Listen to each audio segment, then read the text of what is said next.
Hello, my name is Neil Patel. Today I'll be doing my health assessment on Mr. Habib Shishadi. Before entering the room, I had Habib empty his bladder, change into comfortable clothing, took his height and weight, and full set of vital signs. We'll begin this examination by inspecting his head and face. Just looking at his face is symmetrical, free of any masses or lesions, and the head is normal cephalic. The size is appropriate to his body. We'll begin by palpating his scalp. Scalp is freely movable from the skull. There's no swelling or depression. Okay, now we will palpate his facial bones. Let me know if you feel any tenderness. No. There's no tenderness. We'll palpate his frontal and maxillary sinuses.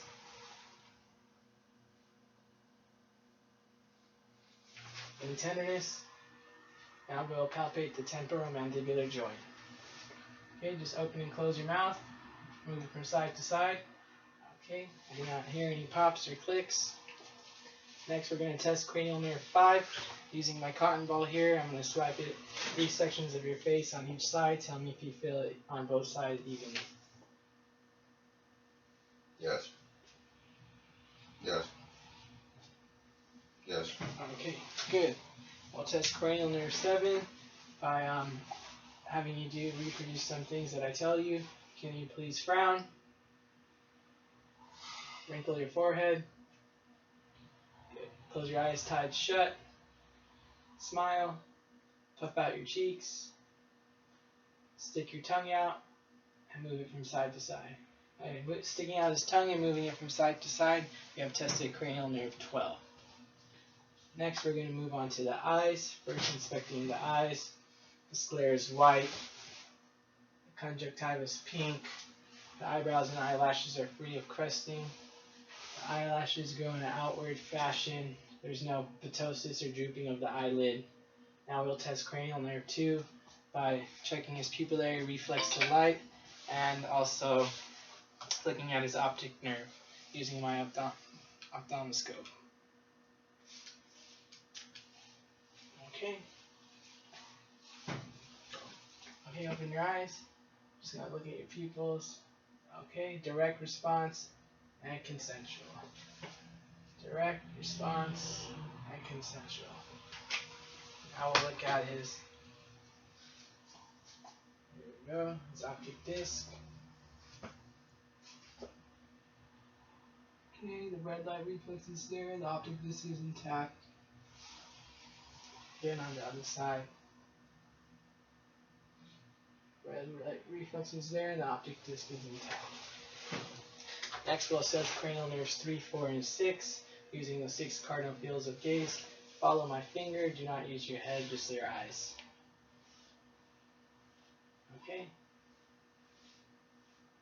Okay, that is intact.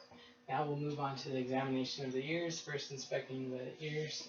Ears are in proper alignment. They're symmetrical on both sides. The shape is normal. Now we will palpate the auricle. Okay. Auricle is, did you feel any tenderness there? And I do not feel any nodules. Now we'll look inside his ears, examining the tympanic membrane.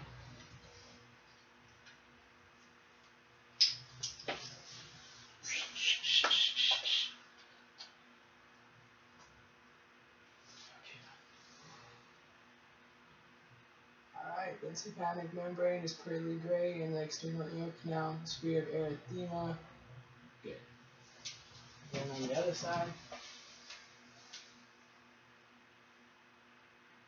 Alright, same findings. Now we'll conduct a few hearing tests to test cranial nerve 8. We'll begin with the whisper test. Close one side of your ear and just say the word that I whisper. Apple. Orange. Orange. Okay, good. Cranial nerve 8 is intact. Now we'll move on to the nose, just inspecting the nose. The nose is in midline position,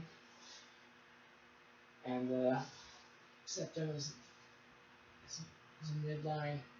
Nasal mucosa is pink. There's no dryness. We'll look at the nasal turbinates.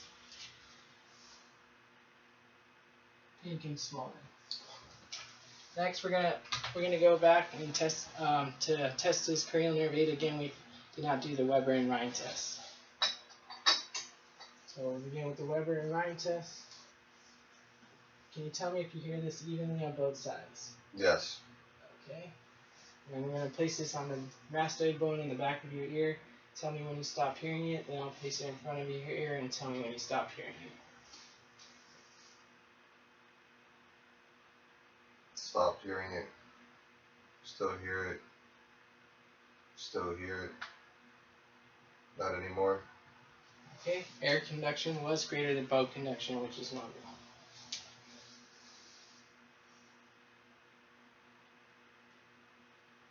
I don't hear it anymore. I still hear it. Still hear it. Not anymore. Great. Okay. We're going to test for nasal patency.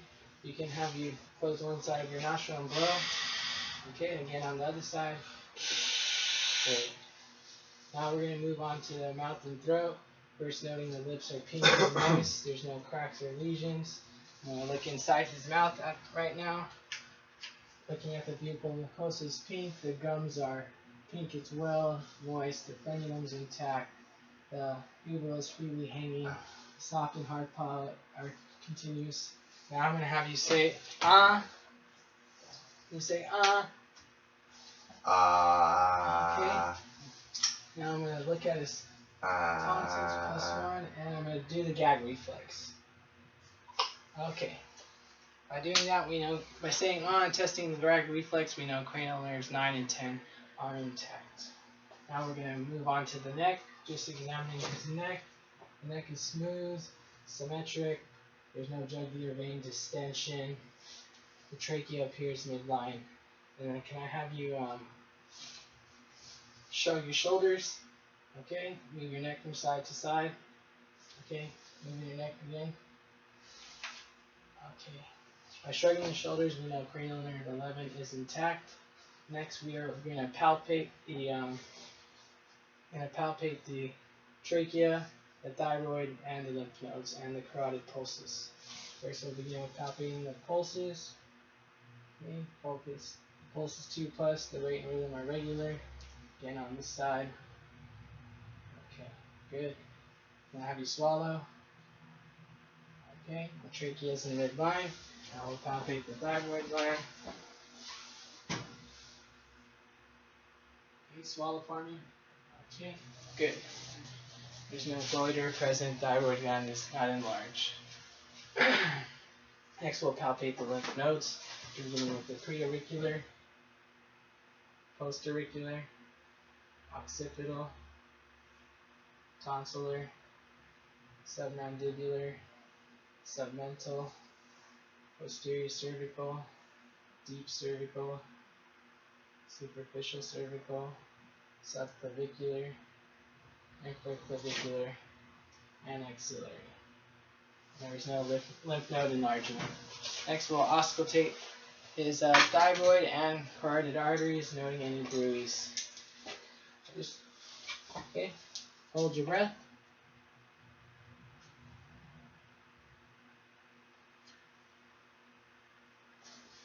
Do not hear any bruise. Now we'll move on to the examination of the upper extremities. Looking at the upper extremities, the skin is intact.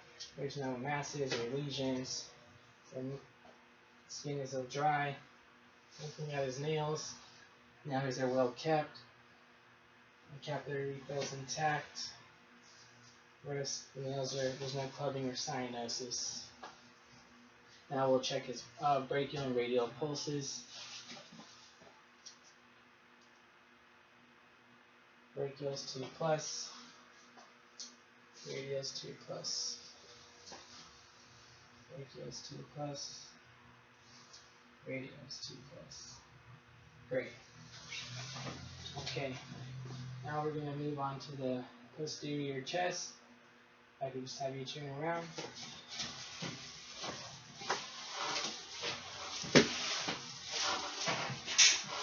Just examining, looking at the chest. The skin is clean, it's dry, there's no lesions or masses. The respiratory Respiratory effort is easy. Respirations are symmetrical. So now we're going to palpate the costovertebral angle. Right below here. Any tenderness? No. Any tenderness? No. Okay, how about now? No. And again? No. Okay, good. Now we will palpate and test for tactile firmness, noting any increase or decrease firmness. Please say 99. 99. 99. 99. 99. 99. 99. Awesome. Now we'll percuss the lung fields and also check for diaphragmatic excursion. First we will begin by percussing the lung fields. Looking for a resonant sound, comparing each side to each other, and this is resonant. Resonant. Now we'll check the lateral side, if you lift up your arms. Resonant. Resonant. And resonant. Now we will test for diaphragmatic excursion. I'm going to have you take a deep breath and hold it, starting in a resonant sound. And there it is, the dull sound. So we'll mark that spot here. Okay. Okay. Good. Now I want you to take a deep breath, exhale, and hold it. I'm going to go from the spot that I marked earlier and go up, noting a dull to resonant sound. And there it is. We'll measure that. That is 5 centimeters. The normal diaphragmatic excursion is 4 to 6. Now we will listen to his breath sounds. Before I listen to his breath sounds, we'll test for thoracic expansion. I'm going to place my thumbs on your back. Take a deep breath, noting that my thumbs move out on inspiration and back evenly on expiration. Great. Now we will auscultate the lung sounds both posterior and lateral sides. Take a deep breath.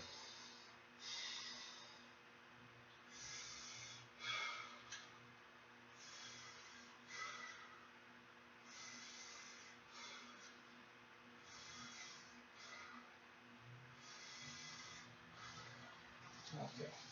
Lung sounds were clear. There was no wheezing, wheels, or rhonchi. We'll check the lateral side.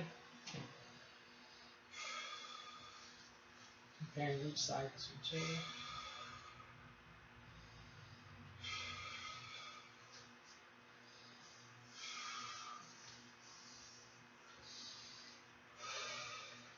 Okay, awesome. Now we're going to move on to the anterior chest. We'll examine his heart and lungs. First, we'll just examine the chest, noting that the respiratory effort is easy. Just stand up straight for me, please. And the respirations are even, and there's no rashes or lesions or scars. Next, we will palpate the chest. First, we'll do tactile firmness. Please say 99. 99. 99. 99. 99. 99. 99. I did not feel any decreased or increased firmness. Once again, I'll palpate the chest, concentrating on the pericardium, feeling for any thrills, heaves, or lifts, or pulsations. I do not feel any. Okay. Now we will percuss the lung fields, looking for a resonant sound once again.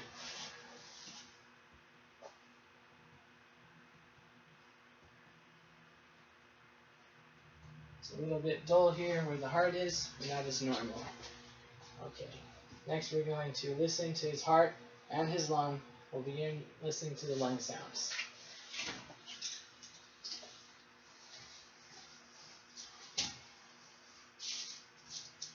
Deep breath.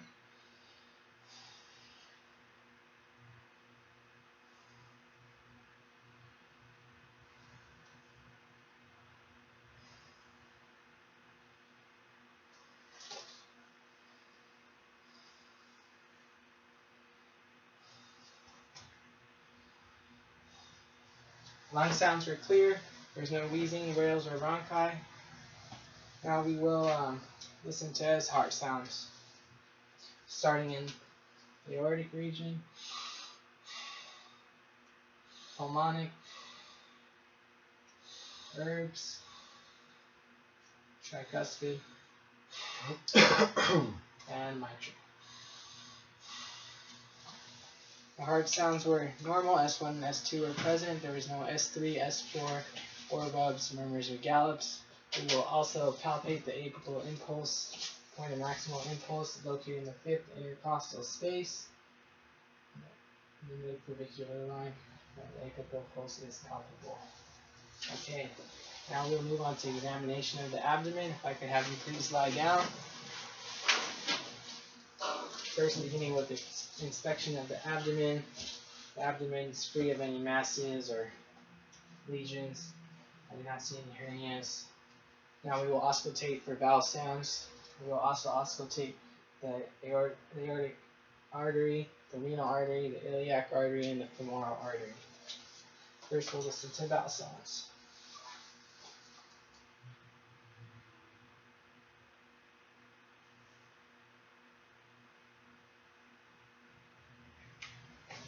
Bowel sounds are present in all four quadrants and they are noted to be normal active. Now we will auscultate the abdominal aorta. Okay. I do not hear any bruits. The renal arteries. Do not hear any bruits. The iliac. And the femoral. No bruits heard. Next we are going to percuss the abdomen. Noting a tympanitic sound is what we're looking for. It's tympanitic. Next we will percuss for the liver borders. I'll start in the area of tympany, and when I hear that change to dull, I'll mark that spot, and that should be the lower area of the liver. First, let me get my pen. Let's begin.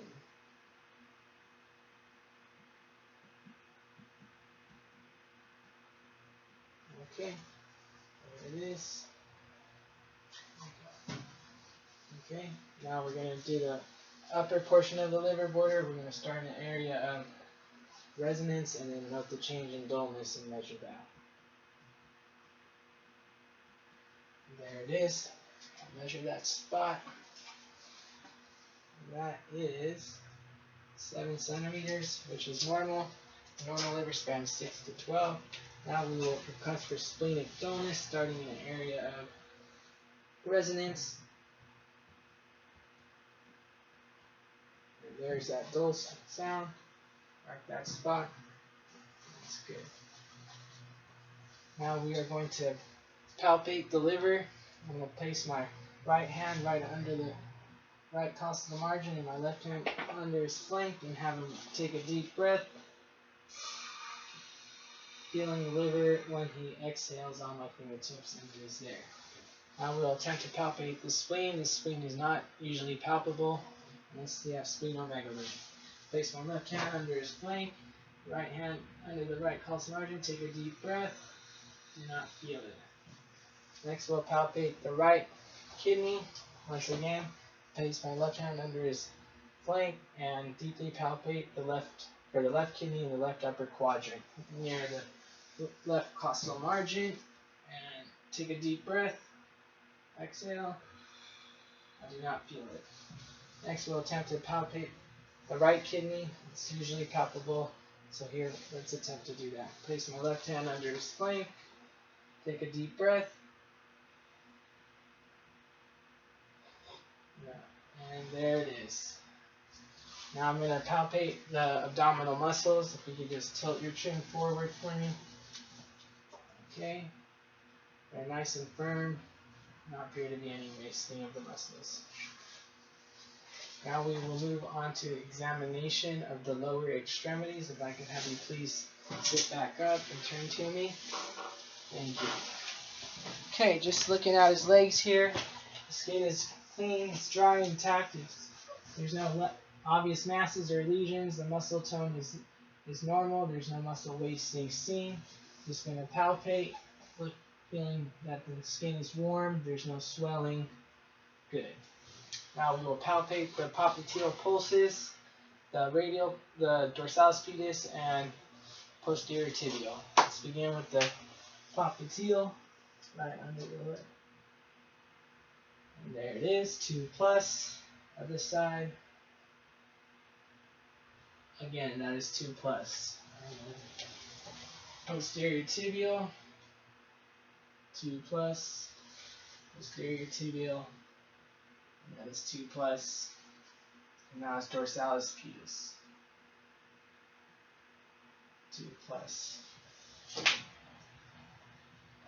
And that is 2+.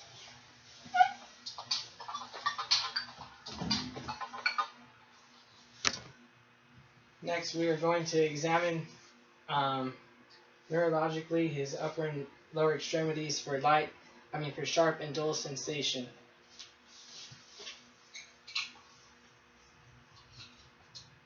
Okay, close your eyes, please. Dull. Dull. Sharp. Dull. Sharp. Dull. Sharp. Dull. Sharp. Dull. Okay, and now his legs. Sharp. Dull. Sharp. Dull. Okay, now we're going to test the strength of the upper and lower extremities, and then we'll examine the spinal curvature. First, let's test the strength of the upper extremities. Push against my hand. Good. Good strength. Okay, now pull. Good. Okay, again with the legs, we'll redo the same thing. Push against my hands. Okay, pull. Good. Now we're going to test the brachial reflex, the patellar reflex, and the Achilles tendon reflex. Alright. And here we go. Okay. Reflex is intact. Again. Okay, intact. Now we'll do the patellar reflex.